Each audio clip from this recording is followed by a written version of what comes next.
Some ambassadors arrive in their host country and build bridges. Some bring stability. Some calm tensions. And then there's Pete Hoekstra, a man who walked into Canada like he was auditioning for Diplomat, the reality series. And this week, CBC did us all a favor and mapped out the pattern we've been watching unfold for months.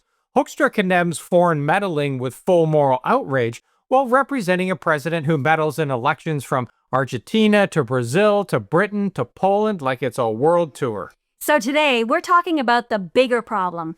Canada has the wrong ambassador, and Washington knows it. And hey, if you missed our video where Pete tried to lecture Canada about what we're allowed to say on US soil, watch that next. This one goes deeper and it's in the links below, or if you're on a computer or phone, it's right there. So here's the thing about Pete Hoekstra. The problem isn't just that he's loud or sloppy or allergic to diplomacy. It's that he keeps revealing something Washington usually hides. Just how deeply the US political operatives want to shape Canadian politics. Because ambassadors don't usually behave this way, right?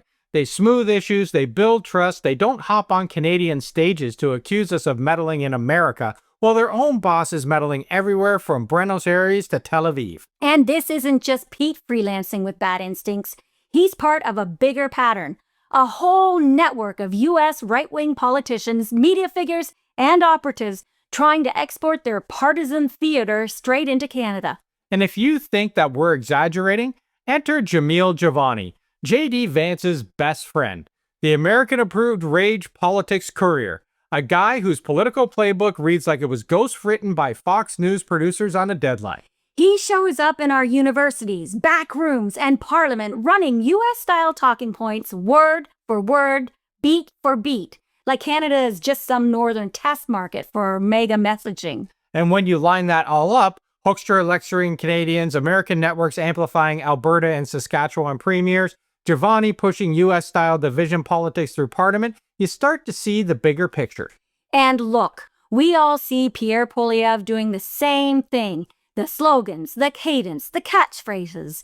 He's not even trying to hide the influence anymore. And here's the part Canadians keep asking. Why does a man who wants to be prime minister refuse to get basic security clearance? Hey, we're not saying he has money flowing in from US donors or US networks.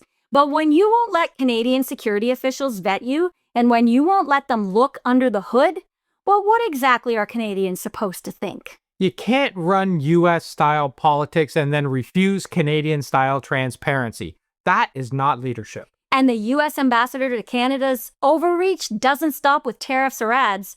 This week, he actually tried to scold Canada about the F-35s, saying they're not American planes, they're international planes. Oh, please. If they're so international, why is the pressure always coming from Washington? Why is their ambassador lecturing our government on what jets that we have to buy with our money? Canada is allowed to choose the aircraft that protects our skies. And if Sweden offers a better deal with better jobs and better sovereignty, we don't need permission and we don't need you threatening us. And we definitely don't need a lecture from you, especially from the diplomat who keeps forgetting that Canada doesn't work for the United States. So if Pete wants to give sales pitches, he can join Lockheed Martin's marketing department. But until then, Canada's defense decisions are none of his business. And when you zoom out, you realize that's the whole point. This isn't happening in isolation. No, this isn't just an ambassador misspeaking. This is a political import business, and Canada didn't order any of it. So here's where the CBC analysis really matters. Pete Hoekstra isn't just wrong. He's representing a president who has built an entire foreign policy around sticking his fingers into other countries' elections. And the CBC didn't pull punches. They laid out a list that reads less like diplomacy and more like a global meddling resume. Let's start with Argentina. Trump's administration swoops in during a US government shutdown, no less, with a $20 billion currency swap to prop up the hard-right, libertarian, MAGA-aligned president right before their election. Diplomacy wasn't the goal here. This was political tampering dressed up in official paperwork. And once you see that, you start spotting the pattern everywhere. Take Brazil. Trump wasn't subtle at all. He blasted out, "complete and total endorsement," just like he was live tweeting one of his own rallies. And then he begged Brazilians to stop the lunatics and maniacs. Yeah, That's real statesman energy there, Donnie. And then there was Britain, where Trump basically treated their election like open mic night, endorsed Boris Johnson nonstop, dumped on Jeremy Corbyn from across the ocean. And if he had his own ballot, he would have mailed it in with a selfie. And don't forget Israel, where Trump recognized the Golan Heights weeks before Netanyahu's vote. This is one of the most sensitive flashpoints in the region, and it's not something you touch lightly. And hey, nothing changed on the ground, but politically, it was a gift-wrap boost for Netanyahu. And then there's Poland, the same routine. 6 days before voting, Trump throws his support behind the president and then floats the idea of relocating U.S. troops to Poland like it's part of a Black Friday military sale. So when Pete Hoekstra storms into Ottawa screaming that a Canadian ad is unprecedented foreign interference, come on. Your boss is out here doing world tours of election meddling and you're mad about a Reagan clip? And here's the part that Pete doesn't seem to understand.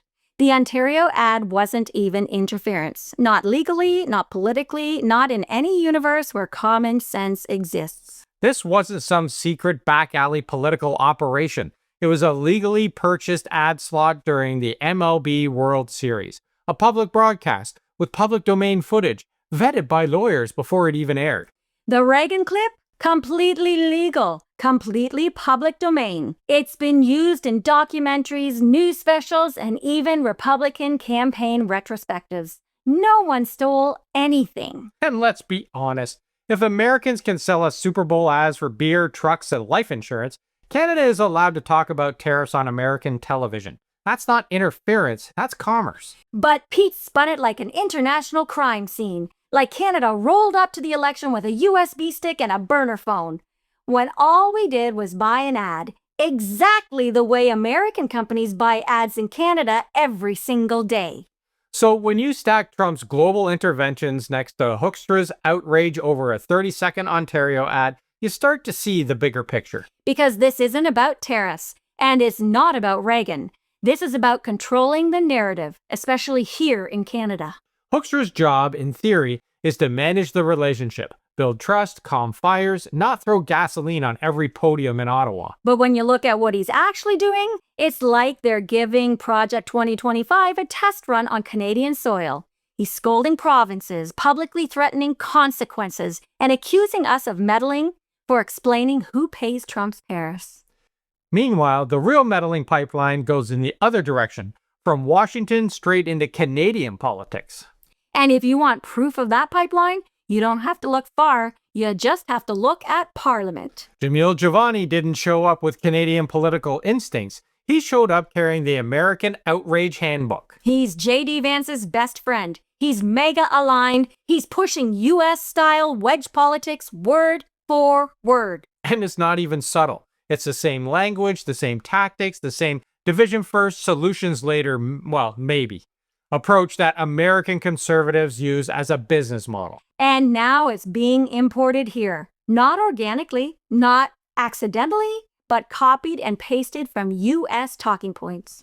So when Hoekstra starts pointing fingers and screaming, meddling, he's doing it while his own political team is actively exporting American grievance politics right into Canada's bloodstream. And here's where it stops being funny and starts being a problem. Because Hoekstra isn't just some loud ambassador with bad instincts. He's part of a coordinated political strategy coming straight out of Trump world. A strategy that goes like this. Accuse your allies of interference while you interfere in their politics. Export your outrage politics to friendly parties abroad while pretending their responses are attacks. And pressure countries like Canada through threats, tariffs, and economic force until they stop speaking up. And the ambassador is the delivery system. He's not there to strengthen the relationship. He's there to enforce it, to police it, to punish it when Canada steps out of line.